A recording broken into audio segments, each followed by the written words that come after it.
Hello नमस्कार। आपका स्वागत है आपके अपने यूट्यूब चैनल एबीके स्टडीज़ में। तो पिछली वीडियो हमने बात किया था इलेक्ट्रोमैग्नेटिक इंडक्शन के बारे में। तो इस वीडियो हम बात करेंगे लेंजस लॉ के बारे में और फैराडे का लॉ ऑफ इलेक्ट्रोमैग्नेटिक इंडक्शन के बारे में। अगर आपने मेरी पिछली वीडियो को नहीं देखा है तो उसको ज़रूर देख लें, जिसका लिंक मैं आपको डिस्क्रिप्सन बॉक्स में दे दूँगा, क्योंकि वो लेक्चर बहुत ही इम्पॉर्टेंट है। वो इलेक्ट्रोमैग्नेटिक इंडक्शन का बेस है और इलेक्ट्रोमैग्नेटिक इंडक्शन को समझने में काफ़ी महत्वपूर्ण सिद्ध हो सकता है। तो सबसे पहले हम बात करते हैं लेंजस लॉ के बारे में। क्या है लेंजस लॉ? ये जो हमारा लेंजस लॉ या लेंजस रूल है, ये हमें बताता है कि इलेक्ट्रोमैग्नेटिक इंडक्शन के फिनोमेने के कारण जो कॉइल में करंट प्रोड्यूस होता है उसकी डायरेक्शन क्या है। ये उसकी डायरेक्शन को डिफाइन करता है कि वो इंड्यूस करंट प्रोड्यूस होगा उसकी डायरेक्शन क्या होगी। तो आइए समझते हैं लेंजस लॉ को। Lenz's law,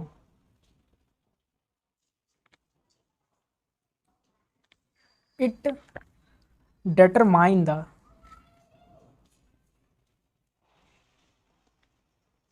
the direction of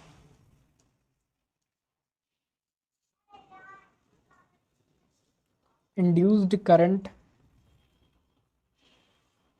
produced in a coil.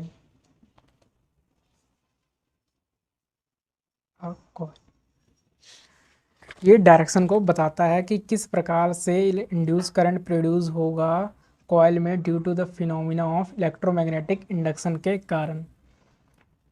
ये बताता है कि current produce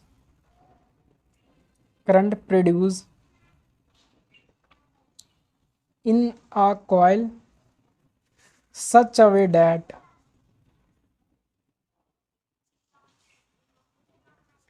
it opposes the magnetic field or cause that produces it। क्या है इसका मतलब, आइए समझते हैं। जो लेंजस रूल है वो बता रहा है कि किसी कॉइल में जो करंट प्रोड्यूस होगा due to the phenomena of electromagnetic induction के कारण, वो कुछ इस तरह से होगा कि वो जो मैग्नेटिक फील्ड की डायरेक्शन को अपोज करेगा। मतलब मैग्नेटिक फील्ड की डायरेक्शन के अपोजिट ही मैग्नेटिक फील्ड लगाएगा या करंट को चलाएगा। तो या काउज प्रोड्यूस इट, या जिसके कारण उसमें करंट इंड्यूस हो रहा है उसको अपोज करेगा। फैराडे का फर्स्ट एक्सपेरिमेंट के थ्रू हम इस लॉ को समझते हैं। फैराडे के फर्स्ट एक्सपेरिमेंट में हमने एक इस तरह की रॉड ली थी, आयरन रॉड।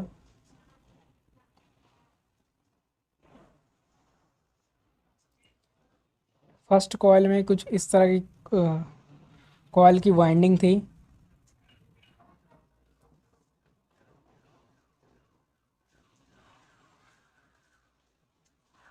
एक टैपिंग की मदद से कनेक्टेड थी।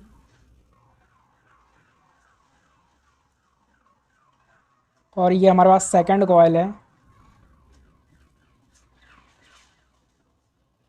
ये गैल्वेनोमीटर से कनेक्टेड है।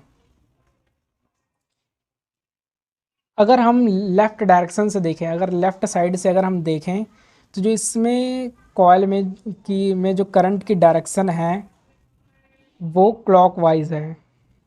क्लॉकवाइज होने का मतलब क्या है? अगर किसी कॉइल में क्लॉकवाइज करंट चल रहा है तो ये साउथ पोल होगा, और दूसरी राइट साइड से अगर देखेंगे एंटी क्लॉकवाइज चल रहा है, इसका मतलब ये है कि ये नॉर्थ पोल होगा। जैसे कि हम इस कॉइल में देखते हैं, अगर हम लेफ़्ट डायरेक्शन से देखेंगे तो ये क्लॉकवाइज चल रहा है, जिसके कारण यहाँ पे साउथ पोल बनेगा इस डायरेक्शन में। और अगर हम राइट साइड से देखेंगे तो ये एंटी क्लॉकवाइज चल रहा है, जिस कारण नॉर्थ पोल बन जाएगा। जो हमारे मैग्नेटिक फील्ड की डायरेक्शन है वो साउथ टू नॉर्थ। अब इस कॉइल में जो करंट इंड्यूस होगा वो कुछ इस तरह से इंड्यूस होगा कि वो इस मैग्नेटिक फील्ड को अपोज करे। मतलब इस तरह से करेगा कि मैग्नेटिक फील्ड इस डायरेक्शन में हो, जो कि ये वाला मैग्नेटिक फील्ड इसको अपोज करे। अगर इसमें करंट इंड्यूस होगा तो इसके आसपास भी मैग्नेटिक फील्ड प्रोड्यूस होगा, और ये मैग्नेटिक फील्ड इस मैग्नेटिक फील्ड को अपोज करेगा। इसका मतलब ये है कि अगर हम राइट डायरेक्शन से देखें, राइट डायरेक्शन से अगर देखेंगे तो इसमें जो करंट चलेगा वो होगा क्लॉकवाइज, क्लॉकवाइज करंट चलेगा। अगर लेफ्ट डायरेक्शन से देखेंगे या लेफ्ट साइड से देखेंगे तो इसमें जो करंट चलेगा वो होगा एंटी क्लॉकवाइज, अगर लेफ्ट साइड से देखेंगे। इसलिए जो मैग्नेटिक फील्ड प्रोड्यूस होगा वो कुछ इस डायरेक्शन में होगा जो इसको अपोज करेगा। इसीलिए जो इसमें करंट इंड्यूस होगा वो कुछ इस तरह से होगा। अगर राइट डायरेक्शन से देखेंगे तो ये होगा क्लॉकवाइज, अगर लेफ्ट डायरेक्शन से देखेंगे तो ये होगा एंटी क्लॉकवाइज। ये है हमारा लेंजस रूल या लेंजस लॉ। तो हम बात करेंगे फैराडे का law of electromagnetic induction.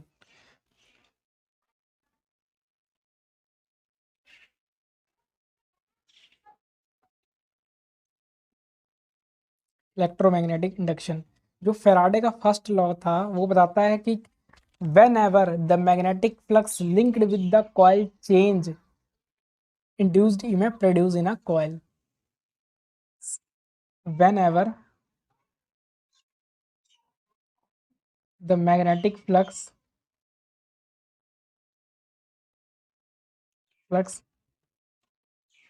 link with coil change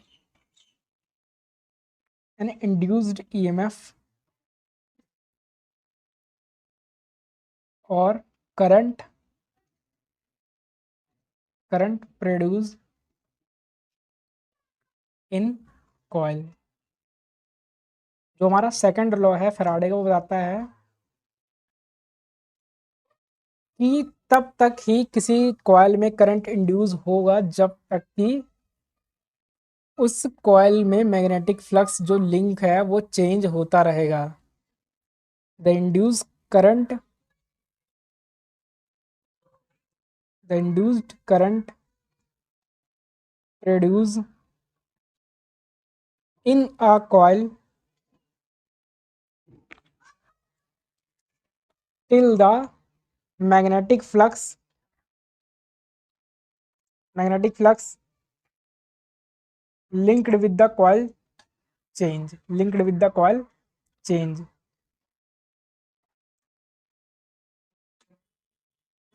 तब तक कि इंड्यूस करंट प्रोड्यूस होगा जब तक कि जो मैग्नेटिक फ्लक्स उसके साथ लिंक है वो चेंज होता रहेगा। जो तीसरा लॉ है वो बहुत ज़्यादा इंपॉर्टेंट है। तीसरा लॉ हमें बताता है Faraday law of electromagnetic induction का, कि जो इंड्यूस्ड ईएमएफ प्रोड्यूस होगा किसी कॉइल में ड्यू टू इलेक्ट्रोमैग्नेटिक इंडक्शन के फिनोमेना के कारण, वो डायरेक्टली प्रोपोर्शनल होगा phi two minus phi one over T. ये फाई टू माइनस फाई क्या है? फाई टू का मतलब है कि जो magnetic flux, finally magnetic flux, and phi one का मतलब इनिशियली मैग्नेटिक फ्लक्स जो उसके साथ लिंक हो रही है इन अ गिवन इंटरवल और given time. E is equal to, अगर माइनस के phi two minus phi one over T. ये माइनस का के क्या हमें शो करता है? ये माइनस का के हमें ये शो करता है कि जो इंड्यूस्ड ईएमएफ प्रोड्यूस होगा वो अपोज करेगा मैग्नेटिक फील्ड को, या जो इंड्यूस्ड ईएमएफ प्रोड्यूस होगा उसकी डायरेक्शन कुछ इस प्रकार से होगी कि वो मैग्नेटिक फील्ड या कॉज डैट जो इंड्यूस करंट उसमें चला रहा है उसको अपोज करेगा।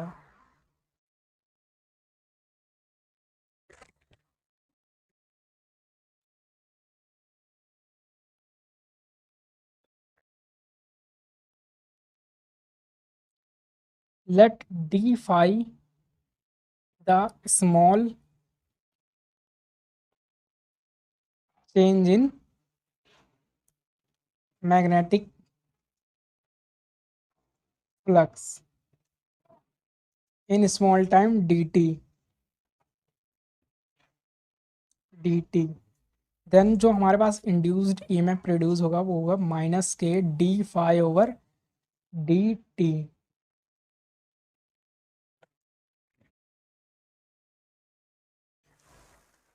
अब हम बात करेंगे expression for motional EMF.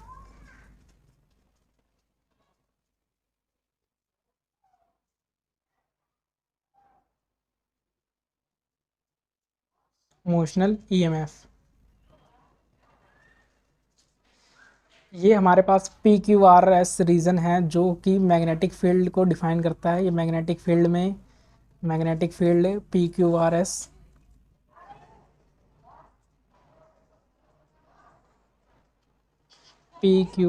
S और जो मैग्नेटिक फील्ड की डायरेक्शन है इस रीजन में वो इनवर्ट डायरेक्शन है। ये क्रॉस इनवर्ट डायरेक्शन को शो करता है।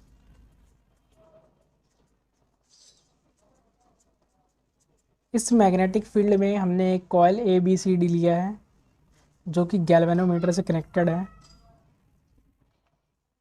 ये हमारे पास एक कॉइल हो गई। इस कॉइल को हम इस मैग्नेटिक फील्ड में मूव करा रहे हैं। इसका मतलब ये है कि जो मैग्नेटिक फील्ड है इसके साथ जो मैग्नेटिक फ्लक्स लिंक होगा वो बार बार चेंज होगा जिसके कारण इसमें इंड्यूस्ड ईएमएफ प्रोड्यूस होगा। तो मोशनल ईएमएफ से में हम ये पता करेंगे कि जो इंड्यूस्ड ईएमएफ इसमें प्रोड्यूस हो रहा है वो कितना है। जो मैग्नेटिक फील्ड वो इनवर्ट डायरेक्शन में तो ये इस कॉइल पर परपेंडिकुलर है। ये इसको हम इस डायरेक्शन में मूव करा रहे हैं वी वेलोसिटी से। जो हमारा मैग्नेटिक फील्ड है वो बी है, वी वेलोसिटी से मूव करा रहे हैं। According to the Lorentz force की बात करें, जो electrons are negatively charge particle, जब हम इस कॉइल को मूव कराएंगे तो इसमें इसके जो चार्ज है इलेक्ट्रॉन चार्ज पार्टिकल्स उसमें फोर्स लगेगी। वो फोर्स होगी according to the Lorentz force के अकॉर्डिंग अगर देखें जो फोर्स लगेगी ड्यू टू मैग्नेटिक फील्ड के कारण, अगर हम इसको वी वेलोसिटी से मूव कराएंगे तो वो होगा माइनस का क्यू। क्यों? इसका मतलब ये है कि electrons are negatively charge particle और v velocity v cross b. V और बी के बीच एंगल कितना है? वी इस डायरेक्शन में है और जो वी की डायरेक्शन ये है और ये हमारे पास इनवर्ट डायरेक्शन मैग्नेटिक फील्ड ये 90 डिग्री का एंगल है। Then sine 90 degree is 1। Then F M is equal to magnetic Lorentz force is equal to minus Q B we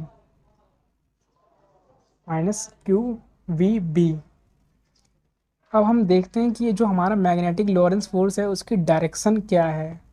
magnetic Lorentz force हम यहाँ पर हम फ्लेमिंग का लेफ्ट हैंड रूल लगाते हैं।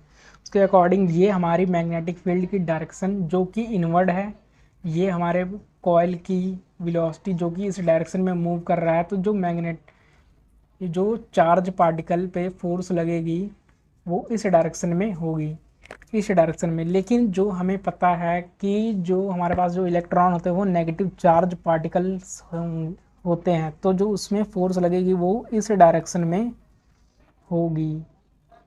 क्योंकि जो हमारा फ्लेमिंग लेफ्ट हैंड रूल है वो पॉजिटिव चार्ज पार्टिकल के लिए डिफाइन है, तो जो नेगेटिव चार्ज पार्टिकल के लिए होगा वो उसके अपोजिट होगा। ये हमारे पास लॉरेंस फोर्स की डायरेक्शन आ गई। इस लॉरेंस फोर्स की डायरेक्शन से हमें क्या पता चलता है? इसका मतलब ये है कि जितने भी इलेक्ट्रॉन्स जो कि नेगेटिव चार्ज पार्टिकल हैं वो इस डायरेक्शन में मूव करेंगे जिसके कारण यहाँ पे नेगेटिव चार्ज पार्टिकल इकट्ठे हो जाएंगे और यहाँ पे पॉजिटिव चार्ज एक्यूमुलेट हो जाएगा ड्यू टू इस लॉरेंस फोर्स के कारण। अब हम बात करते हैं, अगर जैसे जैसे यहाँ पे चार्ज एक्यूमुलेट होते रहेंगे, इसको हम ए पॉइंट देते हैं नाम, बी सी एंड डी। जैसे जैसे ए पॉइंट पर पॉजिटिव चार्ज पार्टिकल एक्यूमुलेट होते जाएंगे और यहाँ डी पॉइंट पर नेगेटिव चार्ज पार्टिकल, तो एक सिचुएशन कुछ ऐसी आएगी कि ये नेगेटिव चार्ज पार्टिकल आपस में रिपेल करने लगेंगे। यहाँ पे मैग्नेटिक लॉरेंस फोर्स लगती रहेगी, जिसके कारण यहाँ पे डी पॉइंट पर नेगेटिव चार्ज पार्टिकल एक्यूमुलेट हो जाएंगे। लेकिन कुछ ऐसी स्टेज आएगी कि यहाँ पे नेगेटिव चार्ज पार्टिकल आपस में एक दूसरे को रिपेल करने लगेंगे। इस रिपेल करने के कारण क्या होगा, यहाँ पे एक इलेक्ट्रिक फील्ड सेटअप हो जाएगा और ये इलेक्ट्रिक फील्ड आने वाले नेगेटिव चार्ज पार्टिकल पे फोर्स लगाएगा। उस फोर्स को अगर हम देखें एफ ई, वो हमारे पास होगा ई क्यू, इलेक्ट्रिक फील्ड और चार्ज क्यू, ये हमारे पास आ जाएगा इलेक्ट्रिक फोर्स जो चार्ज पे लगेगी। तो एक स्टेज कुछ ऐसी आएगी कि ये दोनों आपस में बैलेंस हो जाएंगे। जो मैग्नेटिक लॉरेंस फोर्स है वो इसकी डायरेक्शन ये है और ये जो नेगेटिव चार्ज रिपेल होंगे वो इसकी डायरेक्शन ये है, एफ ई। ये एक दूसरे को बैलेंस कर लेंगे या एक दूसरे के इफेक्ट को कैंसिल कर लेंगे। ये इस डायरेक्शन में, ये इस डायरेक्शन में, कुछ एक ऐसी स्टेज आएगी कि दोनों आपस में कैंसिल हो जाएंगे। तो जो हमारा एफ एम और एफ ई का सम होगा वो 0 हो जाएगा। इसको इक्वेशन 2 का नाम दे देते हैं, इसको इक्वेशन 1 का। अब इस इक्वेशन में हम इन दोनों वैल्यूज़ को पुट करते हैं, minus Q V B plus E Q 0, E Q is equal to Q V B, Q Q से कैंसिल हो गया। अब जो हमारा इलेक्ट्रिक फील्ड है उसको हम जानते हैं E is equal to D B by D L. यहाँ पर हम लेट कर लेते हैं E is the potential difference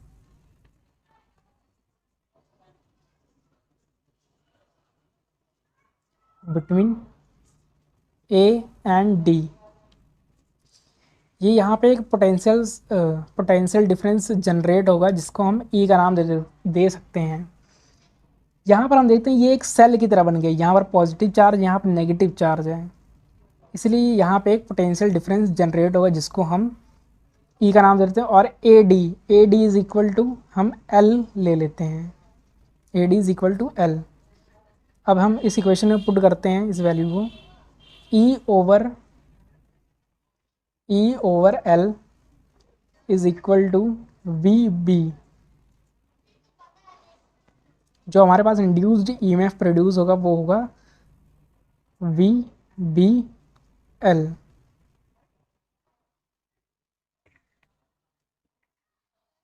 और ये जो नेगेटिव होगा, नेगेटिव क्यों होगा, क्योंकि जो इंड्यूस्ड ईएमएफ प्रोड्यूस होगा वो मैग्नेटिक फील्ड को अपोज करेगा।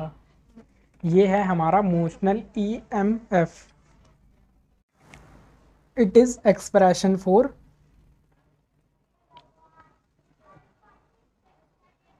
मोशनल